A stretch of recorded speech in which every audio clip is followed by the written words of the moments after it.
What's good, guys? It's the Destroying Me channel here. Now look, look, let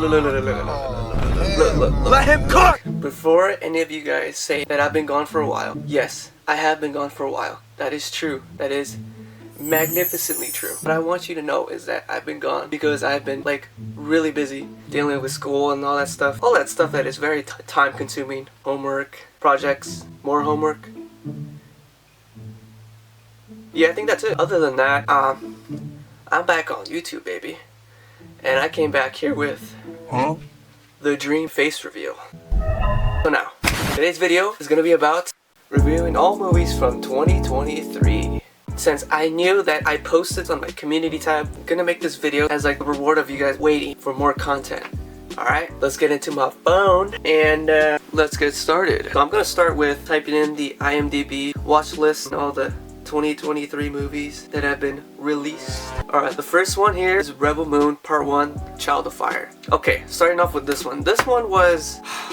it was disappointing, okay? I know director Zack Snyder has some okay movies. Primarily, in my opinion, his best movie was Man of Steel. What else has he done? He's done Sucker Punch, which was okay. He's done his own version of Justice League. Yeah, anyways, not some pretty memorable movies. But Rebel Moon, it was massively disappointing because in its trailers, it was promising a lot. Like a lot of new franchise potential. And it did not deliver. It did not justify its existence. Why? Because as soon as I saw the movie, first of all, the CGI was mid-tier. The story, the characters, especially the characters, I was really ticked off because if you watch this movie thinking that you're gonna remember some really great dialogue or character moments, prepare to walk out because this movie was just not good at all. I did not see any single emotion from these characters. They were all so bland, and it was funny because shoot, even the robot has more emotion than the really buff guy. The assassin that they recruit, Gunner, that's the only character name I know, and Sofia Boutella's character, I don't even know her name.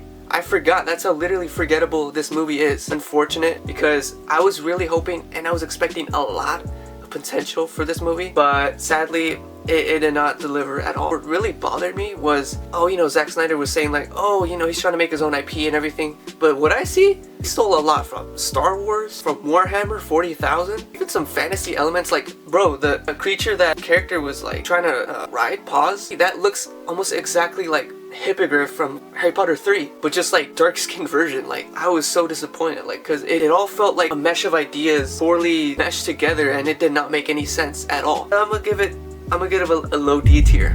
Low F tier. F tier. Yeah, because it was just 2 hours and 13 minutes of just BS.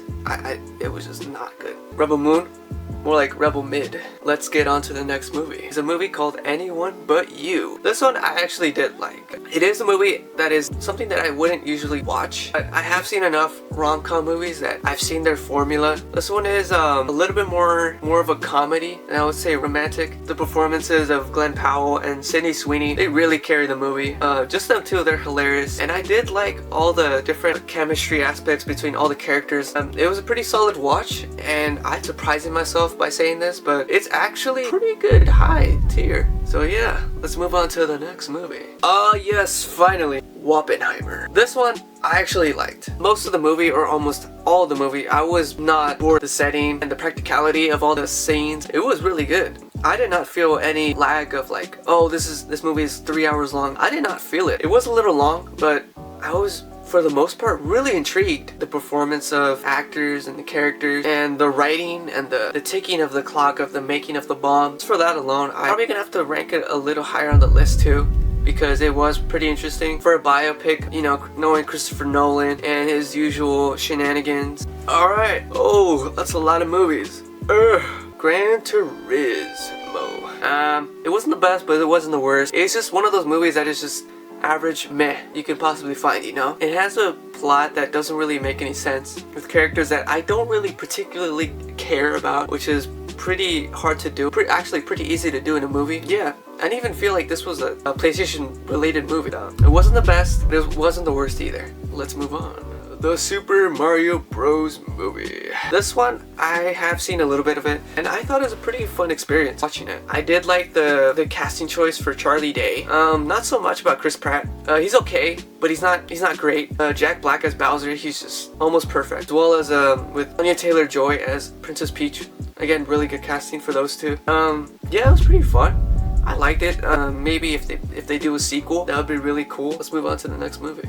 Wish from Wish.com. I'm not watching this one. I'm kind of sick of Disney movies. Let's just move on. Five Nights at Freddy's. Okay, look, I'm gonna have to defend this movie because this one I actually did like it. I know it's not a scary movie and it's pretty weak in terms of like horror, but I found it to be pretty enjoyable, and I actually was more intrigued about Mike Schmidt's story than the animatronics, which I don't know if that's a bad thing or a good thing, but I did like the movie, and I did like the cast too. Obviously Vanessa, Mike Schmidt, Josh Hutcherson. Yeah, and most of all, I mean, the animatronics, man, like, you can't just like see them and like, oh, they look mid. No, they're real moving animatronics, and that's crazy because like they're from Jim Henson's company and they look really good. They look literally pulled out of the game and like teleported to the movie, which is awesome. I'm not so sure about the plot.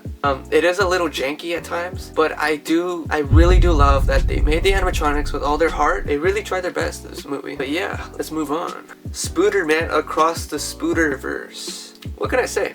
I mean, it's Spider-Man. Everybody likes Spider-Man. And this movie was no exception, you know? This multiverse concept where like there's like an unlimited amount of Spider-Man, and they really made it easy.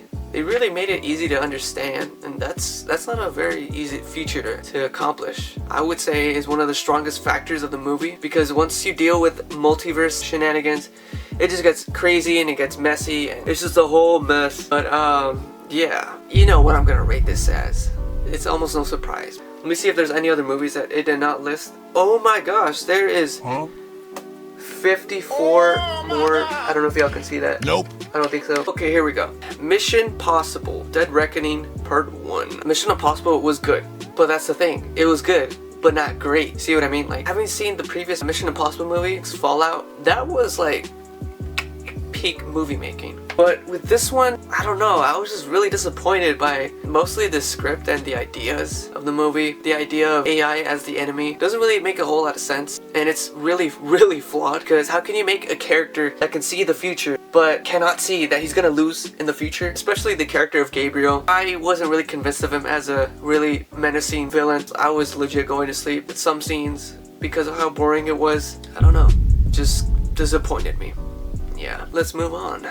Yes, Guardians of the Riz, Volume 3. This one, I didn't really like this movie. I don't know if it's me, like, I didn't like the story as much. I do like the rocket parts, like, I do have to say, this is the only movie that actually wanted to make me cry because of the rocket parts and, you know, all that terrible stuff. Yeah, Rocket, the High Evolutionary. I don't know, this movie was a little lackluster. I was expecting more. Even the music choices weren't as strong in this movie. I do like some songs, I admit, but they weren't as strong as the previous two volumes. It is definitely one of the better Marvel movies, and it is miles better than the Marvels. As of right now, I don't know. It's a medium low tier for me, and it's okay. Maybe with time I will grow fond of it, just like how I kind of grew fond of the Suicide Squad. But yeah, and it's funny because I literally have a Guardians of the Galaxy poster. If anyone says Guardians 3 is better than Volume 1, I will fight you. Yes, The Equalizer 3. I wanted to really like it because I love the Equalizer franchise. This one, I don't know. I feel like it could have offered more. It's the weakest out of the three. So yeah, not a bad movie,